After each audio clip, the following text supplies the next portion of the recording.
Welcome to another episode of Entrepreneurs in Fuego. We're documenting the journey of incredible entrepreneurs, one digital footprint at a time. Shohreh Aftahi. Very good. I'm a pro. You are a pro. Why are you so surprised? You are a pro. I'm not surprised, but I had to compliment you again. I am a talk show host. Yes, you are. You do this for a living? Maybe. You are a performance coach. Yes. Business coach. A performance business coach. And you've written a book called What Are You Willing to Give Up for Happiness? Yes. And how long ago did you write this book? This was just published this summer. Why do we... I got a question. I haven't read the book, but I will read it. Okay. But the title is intriguing to me.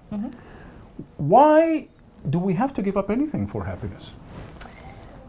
Well, because there's some things that are contradictory to happiness. There's Such some as? things that will hold you back from being happy, driving from your ego, having attachments to ego-driven goals, needs. Those hold you back. But if somebody with a huge ego, with a very large ego, who has found their own definition of success and happiness, why would they want to give up that which is bringing them happiness as defined by that individual? Because we all define happiness very differently. Absolutely. But I challenge you, find one of those people that can sit here and tell me they're happy. The material, they're happy in their own world, in their own universe. Yes, but the unhappiest people that will never reach that feeling of serenity, that feeling of true peace within themselves, are people that have tremendous egos because there is nothing that's ever enough. So how are you defining happiness then? I mean, part of it, you just said a little bit about finding that serenity, but how else do you find happiness? Or how you define happiness? To find your true self, to find who you are, what you want, what is your purpose, and you drive to that in life. Yeah, but how does that translate on a daily basis? Do you walk around in a state of nirvana at all times? Do you walk around? No, do not you shave your head necessarily. and No, you none put of a that. tunic on It's a feeling of fulfillment.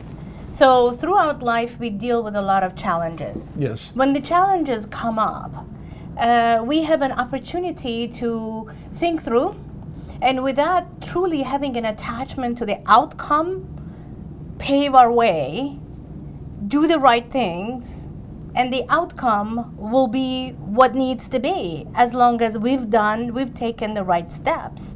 When we are so attached to what the outcome may be, a lot of times we feel that it's very cloudy, that the path is very cloudy. We don't see things as clearly as we should. And in life, whether it's in business or in personal life, and I believe you cannot take one out of the other. If you're an entrepreneur. Right. Or even in any business is part of who we are. Sure. If we do not have if we're not clear, if we don't have clarity in why we're doing what we're doing, and what is our purpose in doing it, it is very difficult to gain that true happiness that we're reaching for. Through reaching our goals are not clear. Our goals are not relevant to our values. And if there is not alignment between your goals and your values, guess what happens? You never reach them. So what you do in your business is, you remind me like a business chiropractor, right? Sure. Because I Good come analogy. to you, I come to you, I need an alignment. Right. And an adjustment. Okay. Every so often, periodically. And what you do is you try to make that murkiness go away and to help me identify and focus on those things that will give me that happiness, that will help me find my why. Right. Let me draw a distinction. Sure. I do not call myself a consultant. Now, I do have the background, the education, what I've done to say I'm a consultant. I purposely don't. Okay. Because consultants would come and give you adjustments and write you a prescription. I don't. What I do is I work with you for you to discover it, because I believe if you self-discover, then it's yours. You own it, you own the results, you own the path, you own the hard work, and any fruit that will come of it. So you're like the perfect Greek wife, right?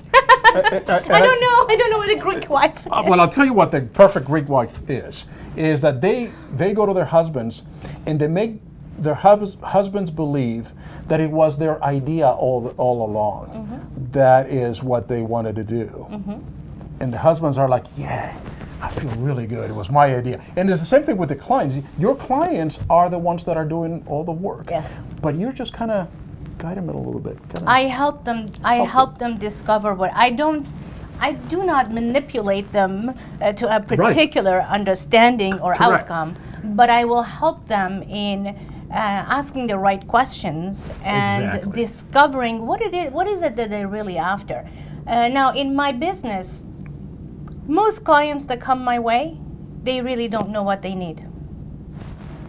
And sometimes they say what they want, but it really is not what they're truly what they're looking for. So there may be different layers underneath. Absolutely. That's Okay. and as an entrepreneur, all of us, there's just so much information coming at us. There's so much we have to manage on a daily basis that it is difficult to sift through it all.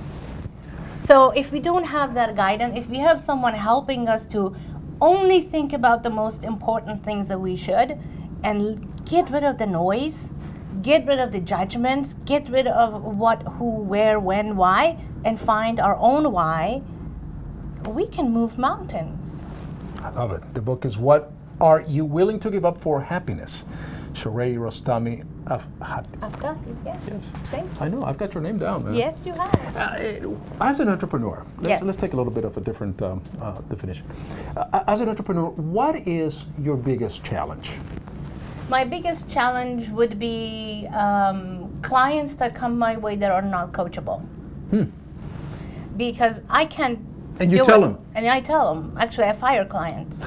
You tell, I'm sorry, We can't work together. I can't take your money. Right. I can't coach right, you. Right. You're not ready for me. That's correct. Because I'm very upfront and honest when I tell my clients that I do not do it for you.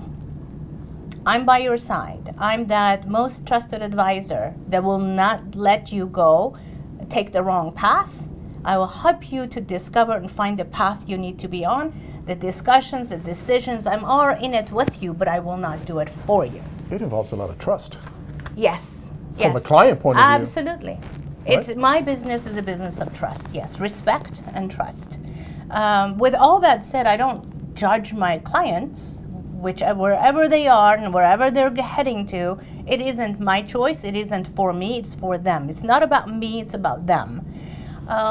Having said that, those that aren't willing to do the work, they just want it done for them, we don't work very well together. Yeah, I can see And that. my reputation is my everything. Sure. So, It's your calling card. and I don't collect money for a work that I haven't done. So like that. therefore, I like that. That's very important. if we can't work together, then they need to find another resource. What is this? Focal Point Coaching Excellence, Performance Coaching and Training.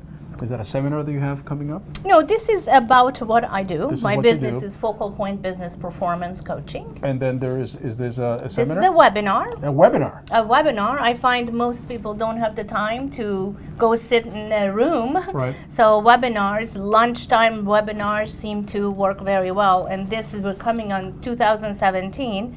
And most of us have many goals that we never realize. We never reach them. We never attain those goals. So are this we a bunch of little people just walking around aimlessly without goals that are going to be reached? Do you know how many people in the world? Let me ask a question. You've asked enough questions. Let me ask a question now. Shoot. How many people in the world? What percentage of people in the world have written goals? Very few. I would imagine probably less than 1/100th of 1%. Well, 3%. 3%. So it's a little bit higher than All you. right. The entire world, 3% of people have written goals. All If right. you do not have written goals, you have a wish list. And therefore, you don't really have goals. If it is not in writing, It's no. No. there's Nada. nothing. No. It's a wish. Absolutely. You put it in writing, You put it in it writing, becomes a goal. it becomes a goal. Then it's a matter of what that goal is. Not every goal is a true goal, so then you have to make sure it's measurable, it's relevant to your values, and so on and so And I forth. got a better idea. Okay, We'll put those goals in writing, okay, and we'll also videotape those goals. okay. Because, as we say in the business, if it is not on video, then it doesn't exist. Fantastic. Now we have Facebook Live. Goodness sake, you can announce it to the world, Announce right? it to the world and be accountable to the world. Absolutely.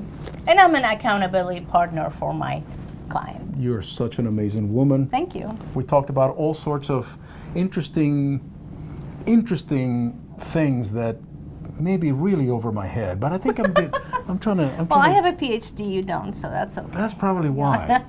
I have a master's though. That's okay. I have one of those too. Drop the mic. Drop the book. That's it. With that, we're out.